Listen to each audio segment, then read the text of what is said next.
दोस्तों, आपको बॉलीवुड की आइकॉनिक फिल्म मुगले आजम तो याद ही होगी, जो कि सन 1960 में रिलीज हुई थी। इस फिल्म को के आसिफ द्वारा डायरेक्ट किया गया था। वहीं इस फिल्म के मेन रोल में मधुबाला, दिलीप कुमार और पृथ्वीराज कपूर थे। साथ ही इस फिल्म को बॉलीवुड की सबसे प्रभावशाली फिल्मों में से एक माना जाता है। यह फिल्म अनारकली और राजकुमार सलीम के दुखद प्यार पर आधारित है। इस फिल्म में प्यार, वफादारी, परिवार और युद्ध को बखूबी दर्शाया गया है। लेकिन जितनी ये फिल्म खास है, उतना ही खास है इस फिल्म से जुड़ा किस्सा। और आज की इस वीडियो में हम आपको इसी आइकॉनिक फिल्म के कुछ अनसुने किस्से बताने वाले हैं, जो आपकी पुरानी यादें तो ताजा करेंगे ही, साथ ही इन किस्सों को जान के आप थोड़े हैरान भी हो जाएंगे। तो आइए जानते हैं इस फिल्म से जुड़े किस्से। दोस्तों, क्या आप जानते हैं कि बॉलीवुड की ये आइकॉनिक फिल्म बॉलीवुड की सबसे महंगी फिल्मों में से एक भी है। जी हाँ दोस्तों, जिस तरह से इस फिल्म को दर्शाया गया है, साथ ही फिल्माया गया है, उसके हिसाब से अंदाजा लगाया जा सकता है। इस फिल्म में जितने कपड़े पहने गए उन्हें दिल्ली से सिला जाता था और सूरत में इन कपड़ों पर नक्काशी की जाती थी। ज्वेलरी हैदराबाद से मंगाई जाती थी, वहीं मुकुम कोल्हापुर से मंगाए जाते थे। इसके अलावा हथियार राजस्थान से और जूते आगरा से बनते थे। और सिर्फ इतना ही नहीं, इस फिल्म में 2000 ऊँटों और साथ ही 4000 घोड़ों का उपयोग किया गया था। यानी इन 2000 ऊँटों और 4000 घोड़ों का हिसाब लगाया जाए तो करीब 1.5 करोड़ रुपए सिर्फ इन्हीं ऊँटों और घोड़ों पर खर्च किए गए थे।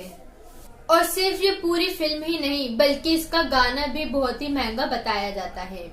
क्या आप जानते हैं कि जब प्यार किया तो डरना क्या गाने को 105 बार लिखने के बाद फाइनल किया गया था। इतना ही नहीं, कहा जाता है कि इस गाने को बनाने में करीब 10 करोड़ रुपए लगे थे। इसके लिए लता मंगेशकर को ये गाना स्टूडियो के बाथरूम में गाना पड़ा था, क्योंकि उस समय में रिवर्बरेशन नहीं होता था। और दोस्तों, आप ऐसे अंदाजा लगा सकते हैं कि क्यों मुगले आजम फिल्म को बॉलीवुड की सबसे महंगी फिल्मों से एक माना जाता है। और सिर्फ मूवी ही नहीं, बल्कि एक गाना भी। वहीं आपको बता दें कि इस फिल्म के लिए के आसिफ ने सबसे पहले मधुबाला जी को नहीं, बल्कि किसी और को चुना था। जी हाँ दोस्तों, वो मधुबाला जी जिनके ऊपर अनारकली का किरदार बखूबी जचता है। मधुबाला जी उनकी पहली पसंद थी ही नहीं। अनारकली के रोल के लिए पहले शहनाज को चुना गया था। शहनाज थिएटर करती थी और उनके एक प्ले के दौरान के आसिफ की नजर शहनाज पर पड़ी और उन्हें देखकर लगा कि उन्हें अपनी अनारकली मिल गई।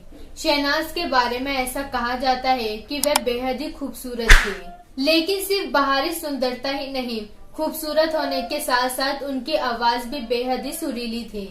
के आसिफ ने अपने इंटरव्यू में बताया था कि उन्होंने पहले नूतन को इस रोल के लिए अप्रोच किया था, लेकिन नूतन इस रोल को करने के लिए नहीं माने, पर उन्होंने के आसिफ से मधुबाला को इस रोल के लिए कास्ट करने के लिए सजेस्ट किया। साथ ही मधुबाला खुद उनसे मिलने गई थी और कहा था कि वह इस फिल्म में काम करना चाहती थी। साथ ही के आसिफ ने अपने एक इंटरव्यू में बताया था कि उन्होंने पहले नूतन को इस रोल के लिए अप्रोच किया था, लेकिन नूतन इस रोल के लिए नहीं माने, पर उन्होंने अपनी जगह मधुबाला को कास्ट करने के लिए सजेस्ट किया। साथ ही मधुबाला खुद उनसे मिलने गई थी और कहा था कि वह इस फिल्म में काम करना चाहती हैं। हालांकि बता दें कि मधुबाला के पिता के साथ के आसिफ के कुछ अच्छे संबंध नहीं थे और मधुबाला ने ही के आसिफ को कहा था कि वह उनके पिता की शर्तों को मान ले। इसके बाद ही मधुबाला को अनारकली का रोल मिला था। और वहीं इस फिल्म के पूरे खर्चे और कास्ट को मिलाने के बाद हिंदी सिनेमा की सबसे आइकॉनिक फिल्म को बनने में 16 साल लग गए थे। ये फिल्म 1944 में बननी शुरू हुई थी और 1960 में रिलीज हुई थी। ऐसा इसलिए क्योंकि 1947 में भारत का बंटवारा हो गया था। इसके बाद देश के हालात काफी बदल गए थे और इसी का असर के आसिफ की फिल्म पर भी पड़ा।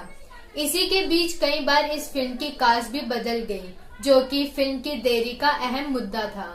और दोस्तों, जैसे कि आप सब जानते होंगे कि हमने लॉकडाउन जैसी स्थिति भी देखी है, जिन्होंने कई लोगों के काम बंद किए हैं। तो वो तो भारत का बंटवारा था। उस समय लोगों की क्या स्थिति हुआ करती होगी ये तो आप अंदाजा ही लगा सकते हैं। और ऐसे ही इस फिल्म को पूरा बनने में करीब 16 साल लग गए।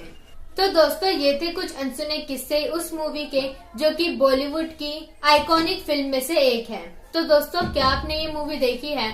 वहीं इसके गाने तो आपको याद ही होंगे। कौन सा है आपका फेवरेट गाना हमें कमेंट सेक्शन में जरूर बताएं। वहीं बॉलीवुड और फिल्मों से जुड़े ऐसे और भी अनसुने किस्सों के लिए हमारे चैनल के साथ बने रहे और जाने से पहले हमारे चैनल को लाइक शेयर और सब्सक्राइब करना ना भूलें। मिलते हैं आपसे अगली वीडियो में।